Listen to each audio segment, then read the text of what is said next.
Les journalistes, je suis très heureux et très honoré d'être ici aujourd'hui en terre africaine de Guinée pour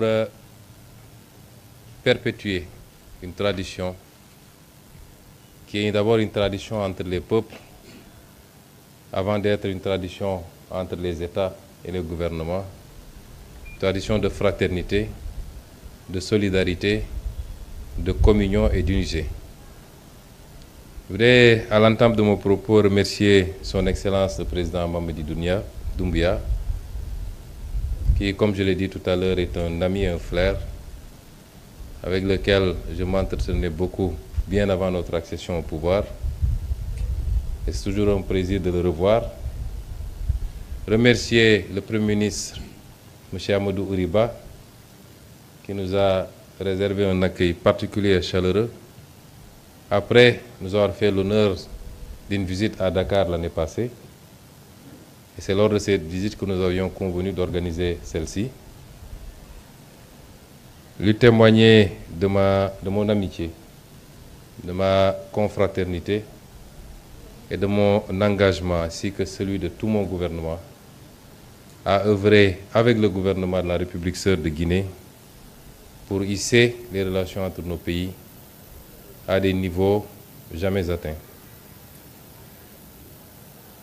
Monsieur le Premier ministre l'a dit tantôt, j'ai choisi de mener cette tournée qui, après la Côte d'Ivoire, m'amène en Guinée, avant de continuer sur votre voisin, la Sierra Leone. Non pas pour venir faire ce qui avait été fait, parce qu'il y a une dizaine de jours à peine, la commission mixte entre nos deux pays s'est réunie sous la conduite des deux ministres des Affaires étrangères et avait permis de relancer cette coopération qui était en léthargie depuis plus de 10 ans maintenant par la signature d'une quinzaine de protocoles, une quinzaine d'accords dans tous les domaines quasiment, en tout cas dans les domaines de la pêche et l'aquaculture, la défense, l'éducation ou l'enseignement supérieur, et j'en passe et j'en passe. Si je suis venu aujourd'hui, c'est pour qu'ensemble, nous puissions catapulter, je choisis bien le mot, il s'agit de catapulter cette relation pour lui faire prendre son envol.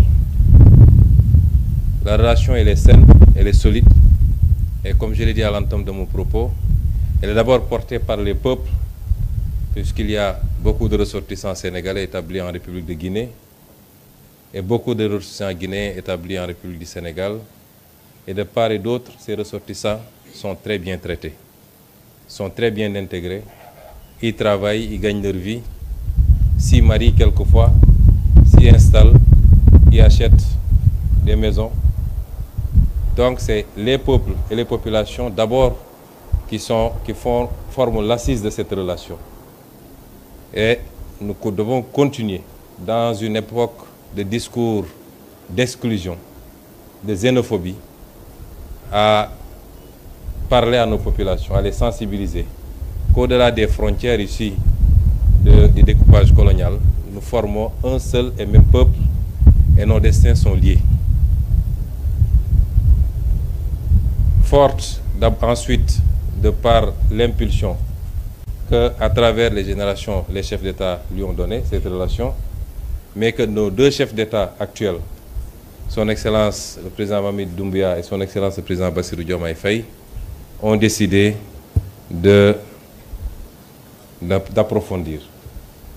Donc je ne suis pas venu pour ce type de relation parce qu'il existe déjà. Je suis venu discuter avec mon homologue sur les voies et moyens de faire un saut quantitatif et qualitatif en mutualisant nos moyens, nos ressources pour pouvoir ensemble et de manière complémentaire construire un développement partagé. Des ressources, nous en avons. Elles n'ont pas été gérées au mieux de nos populations depuis l'indépendance. On continue d'en découvrir par la grâce de Dieu. Elles ne sont toujours pas gérées au mieux des intérêts de nos États, mais en mutualisant nos efforts, Et l'exemple le plus trivial, c'est la découverte de gaz au Sénégal et les réserves importantes de bauxite en Guinée. Évidemment, la jonction entre ces deux nous permet de créer, d'ajouter de la valeur à chacune de nos ressources et de gagner 100 fois plus que ce qu'on aurait dû gagner si on continue à les extraire et à les exporter bruts. Je ne vais pas en dire plus. Conformément aux recommandations de son Excellence le président Mamadi Doumbouya, qui après avoir béni nos travaux, nous avoir donné sa caution, nous a donné une recommandation, c'est d'évoluer dans la plus grande discrétion, de prendre le temps de bien cuisiner le plat et de le servir bien mûr pour que nos peuples respectifs de Guinée et du Sénégal puissent être bien servis. Nous avons retenu ensemble, et le président Doumbouya vient de nous conforter dans cette décision, de mettre en place un comité technique qui, sur la base des orientations que nous avons retenues, va travailler de manière accélérée pour dresser les contours de cette nouvelle coopération qui doit nous permettre de monter ensemble. Je dis tout le temps que je ne connais pas de zone dans le monde où un pays a pu se développer alors que ses voisins sont dans l'extrême pauvreté. Les autres l'ont compris depuis longtemps. Les pays du Golfe sont montés ensemble. Ils étaient dans les profondeurs ensemble. Les pays d'Europe l'ont compris quand ils ont créé l'ancêtre de l'Union européenne autour du charbon et de l'acier. Après s'être livré une guerre extrêmement meurtrière, ils ont mis de côté toutes leurs divergences pour se retrouver autour de l'essentiel. Les pays d'Asie l'ont compris. Quand on parle de dragon asiatique, c'est tous les pays qui sont montés en même temps. La Guinée ne partira pas loin, en tout cas, sans le Sénégal, sans la Côte d'Ivoire, sans la Sierra Leone, sans le Mali, sans tous les autres pays. Mais le Sénégal n'ira pas très loin sans tous ces pays, la Mauritanie, la Guinée. Et il nous faut dépasser ce qui semble être des contradictions, mais qui n'en sont pas. Qui n'en sont pas. Et les enjeux que nous devons avoir devant nous sont plus importants que les divergences qui relèvent beaucoup plus de clichés, de malentendus que de réalité. Et Monsieur le Premier ministre, j'ai été assez long. Je suis très ravi et très réjoui d'être là et je pars satisfait en étant conscient qu'aujourd'hui, nous avons jeté la graine d'une coopération renouvelée, mais surtout d'une coopération qui va nous permettre tous ensemble d'accélérer notre développement et d'offrir à nos populations un mieux-être, une meilleure offre. Madame, je peux vous dire que c'est des propos à ne pas prendre au sérieux, en tout cas tant que nous serons au pouvoir. Je prie Dieu pour qu'on soit là 50 ans au moins. Mais vous me donnez l'occasion de revenir sur cela. Le Sénégal, comme la Guinée, comme toutes les terres africaines, sont des pays d'ouverture, des pays d'accueil. Chaque pays doit réglementer évidemment les entrées et les sorties sur son territoire national, ne serait-ce que pour des soucis de sécurité. Mais au-delà de ce contrôle minimal qui ne peut manquer, nos pays sont réputés être des traditions d'accueil. Et je suis aujourd'hui en Guinée. Je suis sûr que même vous, madame, si on remontait un peu loin vos origines, je ne serais pas surpris qu'un de vos grands-parents ait quitté la Sierra Leone ou le Sénégal ou le Mali pour être ici en Guinée. Et c'est pourquoi il y a des idéologies que nous ne pouvons pas accepter. Elles sont intolérables. Nous ne pouvons pas accepter des idéologies xénophobes. Le Sénégal est un pays démocratique où la liberté d'expression est garantie, la liberté d'association également, mais ces libertés sont encadrées. Je peux rassurer que tous les Guinéens, vous connaissez déjà mes positions sur la question, que j'ai exprimées à toutes les occasions à l'Assemblée nationale lors de la campagne électorale. Je peux rassurer les Guinéens qui vivent au Sénégal qu'ils sont chez eux, ils continuent à être chez eux. Et je sais que les Sénégalais qui vivent ici, que j'ai rencontrés hier, sont traité de la même manière ici, en République de Guinée. De manière générale, la question que vous soulevez maintenant me permet d'aborder une autre sur les discours d'intolérance et de haine facilités par les réseaux sociaux. Je voudrais appeler notre jeunesse à prendre conscience que cela ne les grandit pas. Ce n'est pas toute notre jeunesse, mais ceux qui se livrent à ces discours, quelquefois appuyés par des politiques, malheureusement. Les problèmes que nous avons à l'intérieur de nos pays ne sont pas dus à la présence d'étrangers. C'est dû à l'incapacité de nos leaders dans le passé à gérer nos pays au mieux de leurs intérêts. C'est dû à la corruption endémique, c'est dû à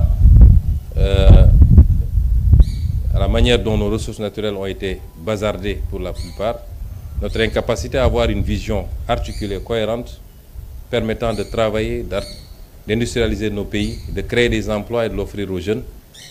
C'est ça nos vrais problèmes. À chaque fois que des pays ont des problèmes, y compris dans les pays occidentaux, vous le verrez, c'est l'autre qui est le responsable. Et on commence à chercher et à désigner. Ces idéologies ne peuvent pas être importées, elles sont inacceptables.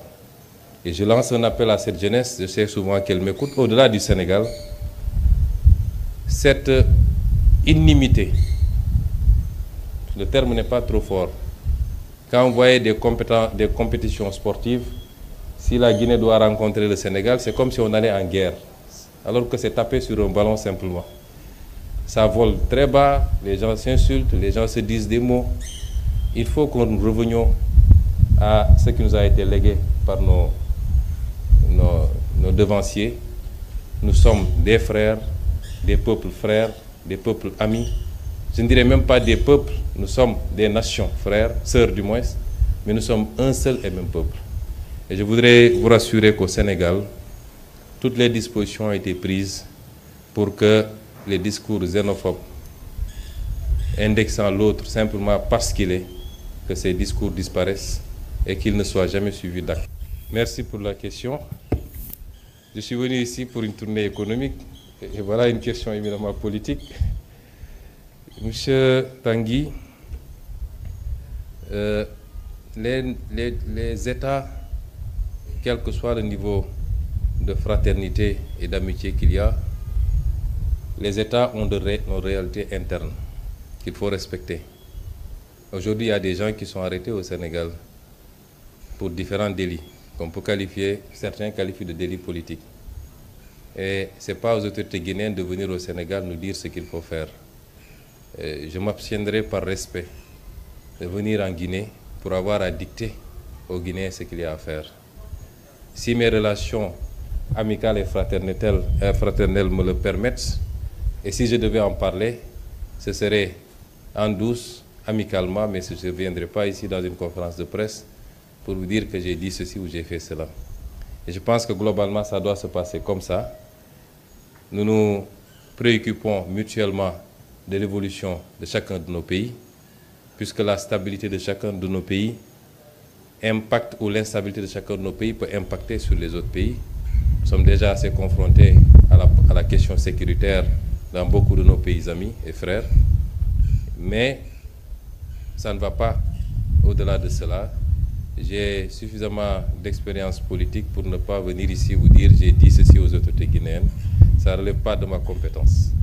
Mais je souhaite et je prie pour que dans tous nos pays, le Sénégal, la Guinée et tous les autres pays, qu'on ait la paix, la stabilité. La paix politique s'entend, la stabilité, la concorde, et qu'ensemble nous puissions travailler à construire ce que les populations attendent, c'est-à-dire le développement, indépendamment des divergences d'opinion qui ne peuvent manquer dans un pays. Merci.